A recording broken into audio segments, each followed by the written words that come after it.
The golden stories में आपका स्वागत है। आइए सुनते हैं मंगला रामचंद्रन द्वारा लिखी कहानी स्पर्श।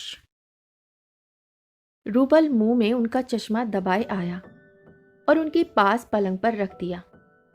सावित्री उसे देखती रही और रूबल भी उन्हें देखते हुए खड़ा रहा। रूबल की आंखों में हमेशा की तरह एक मित्रता की झलक थी। उसे देखते देखते सावित्री की आंखों में एक सजल अपनेपन का भाव आया। लगा रूबल को निहारते हुए उनकी आंखें बरस पड़ेंगी। उसे थपथपाने की प्रबल इच्छा को बरबस रोक लेती है। वो तो पता नहीं कितना समझदार है कि सावित्री के मन के भावों को बिना स्पर्श के ही पढ़ लेता है। उनसे कुछ दूर जाकर बैठ जाता है, मानो कह रहा हो, स्नेह जताने को स्पर्श आवश्यक नहीं है। उन्होंने सामने पलंग से चश्मा उठाया और अपनी साड़ी से साफ कर कर पहन लिया। नहाने के बाद प्रतिदिन कुछ देर रामायण, गीता, कोई पुराण जैसे देव ग्रंथ पढ़ने का उनका नियम था। जवानी में दिन के 24 घंटे भी उन्हें कम लगते थे। किसी भी दिन सुबह उठकर ऐसा नहीं लगता था कि नींद पूरी हुई हो। शरीर अलसाता रहता और दिन में भी नींद लेने को मन करता रहता। वहीं अब बुढ़ापे में समय काटे नहीं कटता। नींद भी तो कमबख्त अब नहीं आती। 4 घंटे भी सो लेती तो खुश हो जाती, केवल नींद के लिए नहीं, वरन समय कट जाता इसलिए भी। तब से अब क्या केवल उनके जीवन में तब्दीली आई है? घर में और घर के सदस्यों में भी अंतर आया है और दिखता भी है। पर यह परिवर्तन सुखद और संतोष देने वाला फर्क है। जब वो बहू बनकर आई थी तो इस तरह 3 मंजिला मकान कहाँ था। घर की मान मर्यादा और अपने देवता तुल्य सास ससुर का सावित्री ने बहुत ख्याल रखा। सावित्री को पूरा पूरा विश्वास था कि आज जो कुछ भी उन्नति उसके पति और बेटे ने की है, उसके सास ससुर के आशीर्वाद से। तमिल की एक कहावत भी है जिसका अर्थ है, पितरों और बुजुर्गों का पेट ठंडा रखो तो उनका मन प्रसन्न रहेगा। तब बुजुर्ग सदैव आपके लिए प्रार्थना करते रहेंगे। उस समय कम उम्र की सावित्री की पेट ठंडा करने वाले कथन पर हंसी रोके नहीं रुकती थी। कुछ वर्षों बाद उसी सास ने एक दिन लाड जताते हुए सावित्री से कहा, बेटी, तूने अन्नपूर्णा की तरह हमें स्वादिष्ट व्यंजनों का भक्षण कराया, जीवा और पेट की ज्वाला को शांत किया, लक्ष्मी की तरह कलेजे को ठंडक पहुंचाई। कहते कहते अपना जड़ाऊ हार उसे पहना दिया और स्नेह से निहारने लगी। उसी दिन पेट ठंडा करने का मानो असली अर्थ उसे समझ आया। सावित्री को वह दृश्य ही अभी ज्यों का त्यों स्मरण हो, ऐसा नहीं, वरन अपनी ममतामयी सांस के कर कमलों के स्पर्श की सिरहन भी वो महसूस कर पाती है। अपने पति की ठिठोली भी याद है। क्या जादू मंत्र फूंक दिया तुमने माँ बाबूजी पर? तुम पर न्योछावर हुए जा रहे हैं। उनके होठों पर खिंची स्नेह विगलित सीमित रेखा क्या कभी वो भूल सकती है? सावित्री भी अपनी बहू जया से संतुष्ट और खुश है। जया जब से बहू बनकर इस घर में आई है, घर भरा पूरा खुशहाल ही रहा। 1 मंजिल मकान 3 मंजिल बन गया। घर जैसी बेजान संज्ञा उसके सदस्यों के स्वभाव व आपसी तालमेल से किस तरह क्रिया करने लगती है, अपनी सांसों से खुशबू बिखेरने लगती है, ये सावित्री से ज्यादा अच्छी तरह कौन जान सकता है। यश और जया ने कंप्यूटर के ना जाने कौन कौन से कोर्स किए थे और उसका केंद्र आरंभ कर उसी में सांस लेते। सोते जागते उनकी हर बात में अपना केंद्र और कंप्यूटर की ही माया होती। एक नई शब्दावली, इंटरनेट और वेबसाइट भी जुड़ गया। खाने की मेज पर दोनों ही कभी कभी सावित्री को कुछ कुछ समझाते। सावित्री समझे या ना समझे, पर सुनती बड़े ध्यान से थी। वो इसी बात से खुश रहती कि इतनी देर बेटा बहू का साथ मिला। पोती रेणुका और पोता रवि भी उनसे बहुत हिले हुए थे। एक दूसरे की शिकायत करना हो तो दादाजी के पास जाते, वरना हर बात हर काम के लिए दादी के पास। दादाजी हंसते और सावित्री से कहते कि भाई उन्हें समझाओ, मैं कोई जज नहीं हूं, केवल वकील हूं, सिर्फ पैरवी कर सकता हूं। मेरे मुकदमे के फैसले भी कोई और देता है। एक दिन रवि बोला, दादी, अभय के यहाँ कुतिया बच्चे देने वाली है। अपने लिए एक प्री सर्व करा लिया। क्या करवा दिया? रवि अंग्रेजी के लंबे लंबे और कठिन शब्द कुछ अधिक ही बोलने लगा था। दादी इसलिए दोबारा बुलवा कर स्पेलिंग पूछ लिया करती थी।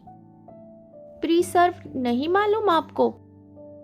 आप लोग जैसे ट्रेन में सीट रिजर्व कराते हैं, मैंने एक पप्पी प्री सर्व करा लिया। इतनी अच्छी ब्रीड है, मैंने कहने में देर कर दी तो कोई और ले जाएगा। फिर मेरा दोस्त है ना, तो पैसे भी कम देने पड़ेंगे। बड़ा आया दादी को रिजर्व का मतलब समझाने वाला। बड़ी बहन रेणु उसे हड़काते हुए बोली, दादी तो तुझसे स्पेलिंग पूछकर याद कराती है। फिर आवाज में कुछ नरमाई लाते हुए बोली, कौन सा ब्रीड है? पोमेरियन? पोमेरियन भी कोई डॉगी है? वो तो बस लड़कियों के साथ खेलने और गोद में उठाने के लिए होता है। अच्छा, तो फिर लड़कों के साथ खेलने वाला कुत्ता कौन सा है, जरा बताना तो जनाब। डॉबरमैन, अल्सेशियन, और 2 नामों से आगे नहीं जा पाया रवि। बस एक गोबरमैन डोबरमैन, रेणु खींचकर हंसी उड़ाने लगी, क्योंकि उसके जहन में था प्यारा सा ऊन के गोले सा सफेद छक छपरा पोमेरियन। इधर दादी को अलग चिंता ने घेर लिया। अपने बहू बेटे से तुरंत वार्तालाप को तरस रही थी। कठिनाई से मौका मिला भी तो इतना ही बोल पाई, ब्राह्मणों के घर में कहीं कुत्ता बिल्ली पाला जाता है? अभी से रवि को समझा दो, वरना बाद में रोएगा मचलेगा। दादी पोते का दिल टूटता देख नहीं सकती थी और घर में इन प्राणियों की रोक भी आवश्यक मानती थी। पर उनका वाक्य पूरा होते न होते 3 तरफ से तो एक अलग ही नकारात्मक प्रक्रिया हुई। बेटा, बहू और उनके पति एक स्वर में ही बोले, ये क्या ब्राह्मण ब्राह्मण का चक्कर पाल लिया? कुत्ता पालने से इसका क्या संबंध? रेणु हालांकि 8-9 वर्ष की थी, पर वो भी नहीं चूकी। बोली, आप ही तो बताती थी कि बड़े नाना जी के खेत में 4-4 कुत्ते रखवाली करते थे। अरे वो तो खेत में रहते थे, वहीं खाते पीते वहीं रहते, घर थोड़े आते थे। दादी रवि अपनी बात मनवाने को दादी से इसी तरह लाड़ लड़ाए, ये तो अपना रूबल आएगा। ये जो अपना रूबल आएगा वो भी तो घर की रखवाली करेगा, फिर मेरे साथ खेलने को भी तो कोई चाहिए। अपनी दादी को छेड़ते हुए नन्ना रवि बोल पड़ा, हाँ बेटा, घर में इंसानों की कमी हो गई है ना, जो जानवरों के साथ खेलोगे। बहू बेटे की बात पर हंसते हुए बोली। उसकी आवाज की खींच हंसी में दब गई।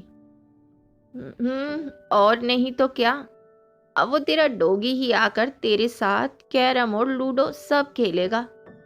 दीदी और दादी की जरूरत क्या है? दादी रूठे हुए अंदाज में इस तरह बोली मानो उसकी प्रतिक्रिया में रवि का घर में कुत्ता लाने का प्लान स्थगित हो जाएगा। सावित्री, तुम इस तरह मुझसे तो कभी नहीं रूठी, विवाह के प्रथम सोपान में भी नहीं। पोते के साथ रूठा रूठी कर रही हो, उनके पति ने छेड़ते हुए कहा। ऐसे मौके पर बेटा कहां पीछे रहने वाला था।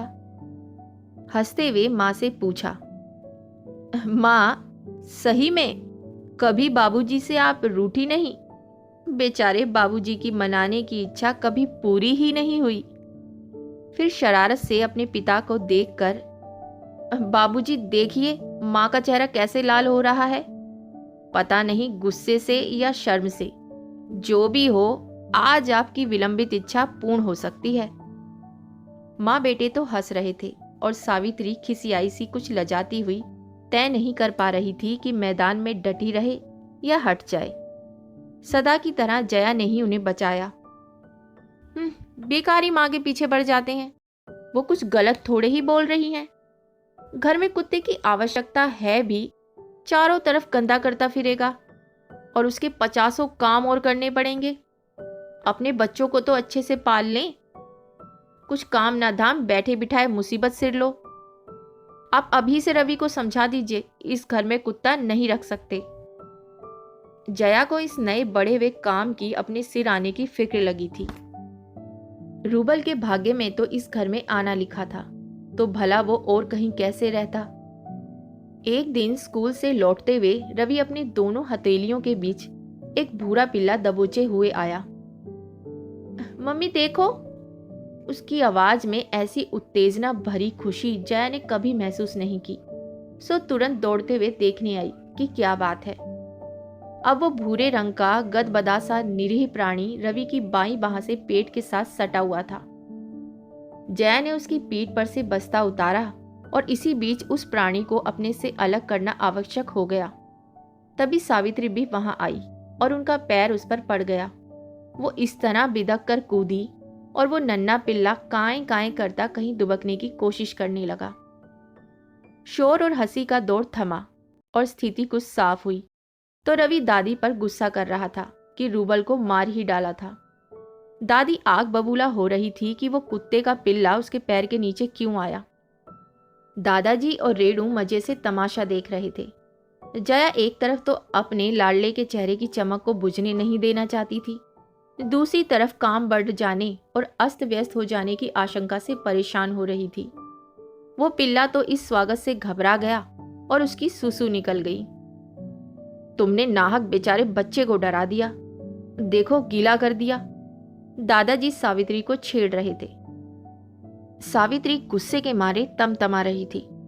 उस पर उस पिल्ले को इस तरह बच्चा कहना मानो घर के अन्य बच्चों की तरह हो, उनके गुस्से को और भड़का गया। जया भुनभुना रही थी, इसकी गंदगी कौन साफ करेगा, मुझसे तो नहीं होगा। अपने बच्चों का बहुत किया, कहते कहते बेचारी साफ भी करती जा रही थी। यश ने घर में घुसते ही वहां की परिस्थिति को भांप लिया।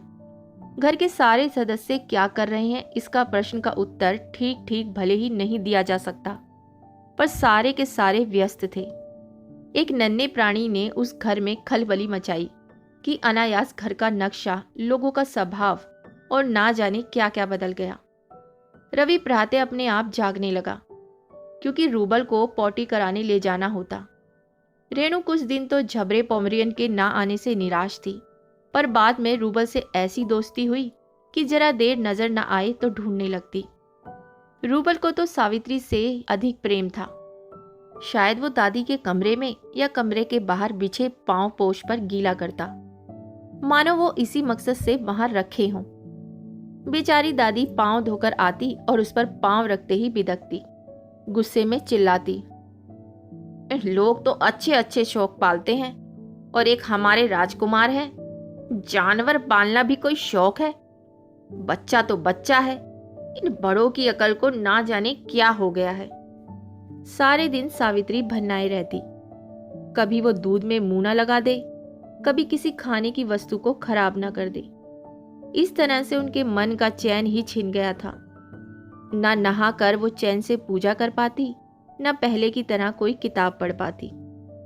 सावित्री की आदत थी कि पुस्तकें पढ़ते पढ़ते सो जाती और अक्सर ही हाथ की किताब जमीन पर नीचे गिर जाती। उनके इस तरह बैठे बैठे कुर्सी पर सो जाने के लिए सब उनका मजाक उड़ाते या शरारत करते। रूबल के लिए तो सुनहरा अवसर था, किताब की चिंदी चिंदी कर वो आनंद मग्न उनके बीच खेलता। पहली मर्तबा ऐसा होने पर तो वो 2 पल को भैंसे सहम गई और उनके रोंगटे खड़े हो गए। तीनों तरफ से उनकी कुर्सी किताबों के सफ़े से घिरी थी। चौथी तरफ कुर्सी दीवार से टिकी थी। थोड़ी दूर पर रूबल खुशी से इनके बीच लिधरते दिखा। तब कहीं बात समझ आई। जब सावित्री का भय दूर हुआ और सांस थमी तो गुस्से के अतिरेक में चीख पड़ी, चल हट नालायक, सारा सत्यानाश कर दिया, ना जाने कहां से आ गया। अरे पिछले जन्म की कोई दुश्मनी थी क्या? उन्हें आसपास वार करने लायक कुछ ना मिला। अपने चश्मे के केस को ही उस पर तान कर मारा। रूबल तो उससे पहले ही तेजी से नीचे की ओर भाग गया। सावित्री को अपना वार खाली जाने का बहुत दुख हुआ। तभी जया कंप्यूटर सेंटर से लौट कर आई।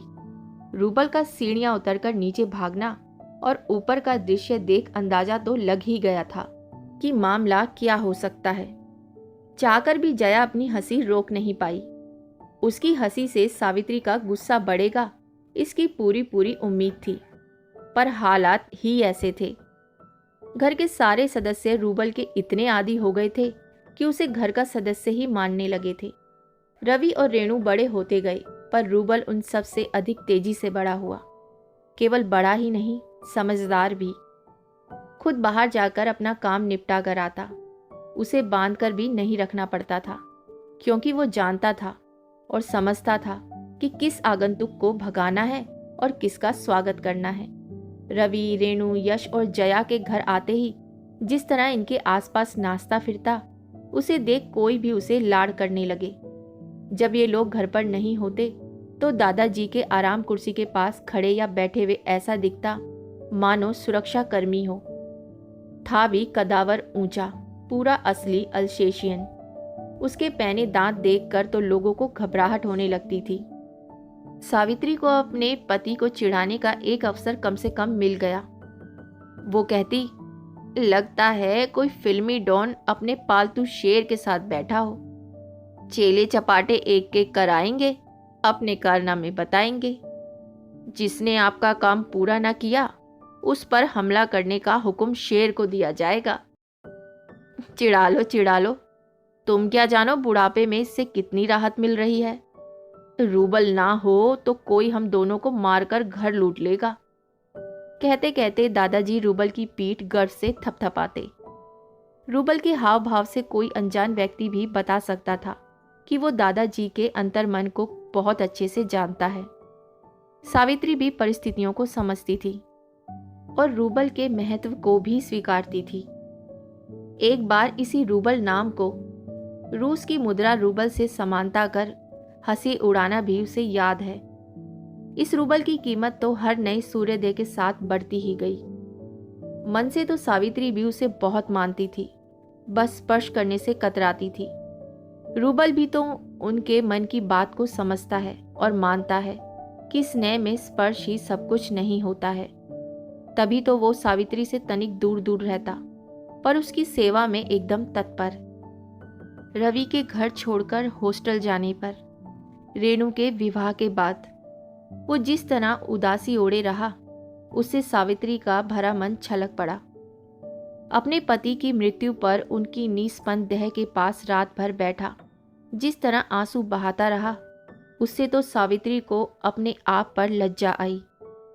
उसे अपने उत्तम या अच्छी पत्नी होने पर शंका हो सकती है, पर रूबल के स्वामी भक्त विश्वासी आत्मा होने पर नहीं। रूबल को घर के सदस्य कुत्ता मानते भी नहीं थे और उस तरह संबोधन भी नहीं करते थे। वो उन सब की तरह घर का एक सदस्य माना जाता था और उसी तरह रहता था। अगले दिन जब दादाजी के शव को शमशान ले जाने लगे तो सिर झुकाए रूबल भी यश के साथ साथ था। यश का मन भर आया, लगा पिछले जन्म का भाई हो। जब यश ने रोती हुई सावित्री को दिलासा देने को अपने कंधे से थामा तो रूबल खड़ा देख रहा था। पहली बार सावित्री रूबल को सहलाने या हाथ लगाने की पहल कर रही थी, वो भी अनायास। पर यह क्या, रूबल पीछे हट गया, उनके स्पर्श की परिधि से परे, और सदा की तरह दूर से दिलासा देता रहा। जया और यश अपने केंद्र के कार्य में गले गले तक डूबे हुए थे।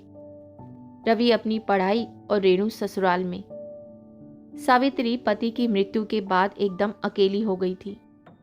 तब उन्हें रूबल की उपस्थिति कितनी पुरसुकून लगी, ये तो बता नहीं सकती। वास्तव में बताने से अधिक महसूस करने का जज्बा था वो। अब सावित्री रूबल को अपने पास अपने साथ बिठाकर सहलाना चाहती थी, अपनापन जताना चाहती थी, पर रूबल उनकी पहुंच से दूर दूर रहने का अभ्यस्त हो चुका था। अब तक गठिया ने हाथ पैरों के जोड़ों को ऐसा जकड़ दिया था कि वो चाहकर भी एकदम उठ बैठ नहीं पाती। एक बार स्टूल पर रखी पानी की बोतल निकालने को वो पलंग से हाथ लंबे कर पहुंचने की कोशिश करती रही। तब तक रूबल ने स्टूल धीरे धीरे इस तरह खिसकाया कि बोतल गिरे भी ना और हाथ भी पहुंच जाए। उसकी बुद्धि, उसकी इंसानियत को देख उसे अपने से चिपटाने का मन किया, पर रूबल छिटक कर दूर हो गया। सावित्री रोने रोने को हो गई। क्या रूबल उन्हें कभी स्पर्श नहीं करने देगा?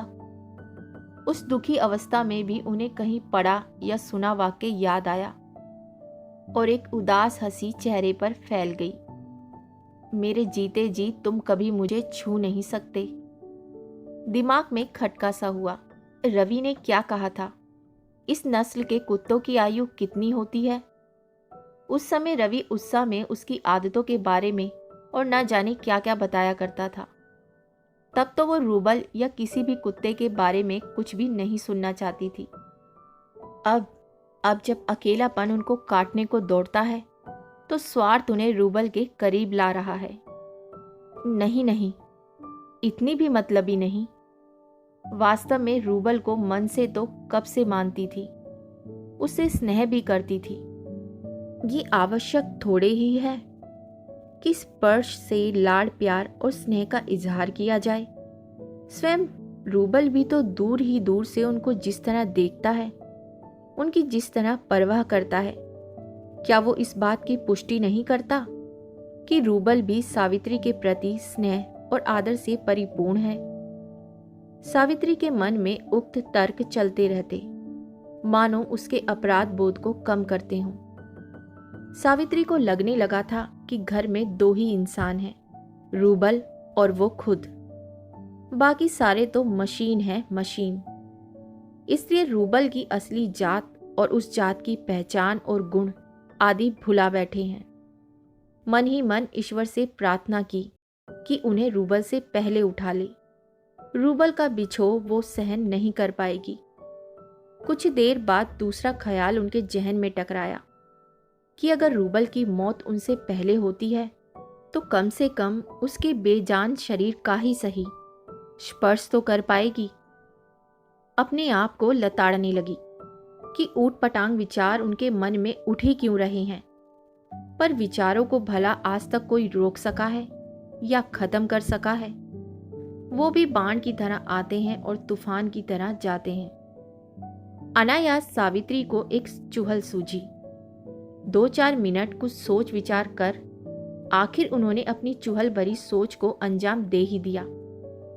पलंग से वो इस तरह लुढ़क कर जमीन पर गिरी मानो बहुत तकलीफ में हो। गिरकर उठ नहीं पा रही थी, दर्द से करहा रही थी और फक से आती हंसी को रोकने का भरसक प्रयास कर रही थी। कुछ पल तो रूबल खड़ा खड़ा उन्हें देखता रहा और पलटकर कहीं गायब हो गया। सावित्री कुछ असमंजस, कुछ निराशा भरी उदासी में पड़ी पड़ी अपने आगे की चाल को सोचने लगी। तभी रूबल आता दिखा। मुंह में दादाजी की तराशी हुई, वजनदार आबनूसी लकड़ी की छड़ी दबाए हुए। छड़ी को सावित्री के एकदम करीब रखकर तनिक दूर जा खड़ा हुआ, उसी तरह मुस्तैद सजग पहरी की भांति। वाकई में ये सच है कि स्पर्श से ही लाड़ प्यार का इजहार किया जाए, जरूरी नहीं। प्यार तो एक भाव है जो हम अपने मन में महसूस करते हैं। इस भाव के लिए किसी स्पर्श की आवश्यकता नहीं। तो आपको कहानी कैसी लगी कमेंट कर अपनी राय ज़रूर बताइएगा। और इसी के साथ मैं आपसे विदा लेती हूँ और बहुत जल्द मिलती हूँ नई कहानी के साथ। तब तक के लिए अलविदा।